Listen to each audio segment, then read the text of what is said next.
Something wild happened to my client. I have to show you guys. This is a client of mine who came in yesterday. We did her filtrum a few months back. She's been a regular for a while, but hang on. What do you feel like is missing here? This is the inside of her lip. Here's the top. You can see everything looks fine from the top, but the back is gone.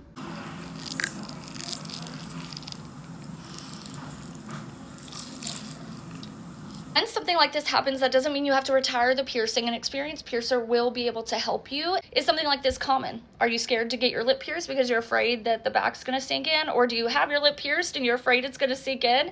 Please do not fret, you guys. This is so uncommon. It rarely happens. I truly rarely ever see it. So I asked her, I said, well, so when did you realize something was wrong? Were there any signs? Was it, uncomfortable? Was it sore? Was there any signs at all to show that something was going to happen or something was happening?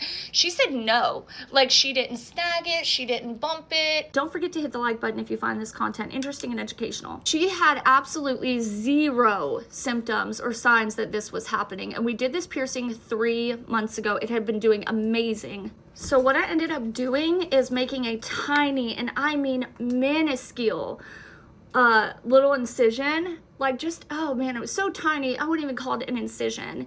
And I just and it popped right out. So she basically said that she had a feeling that she needed to check her lip even though there were no signs. We put in a longer libret post because I don't know how much she's gonna swell.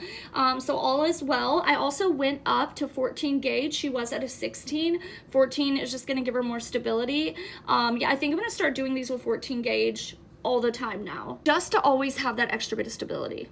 With all that being said, just make sure to check your piercing periodically, especially if it's in that first 4 to 6 month window. Make sure you are being sized properly with the jewelry. This person was, but this can still happen. You just want to make sure all your ducks are in a row, check it, follow aftercare instructions, and just be mindful. I don't want this video to trigger fear in anyone. Like I said, this really isn't common, but if it does happen, your piercer will be able to help you. And 9 times out of 10, you can save the piercing. I'm curious to see if this has happened to you or someone you know, and what did you guys do about it? What happened?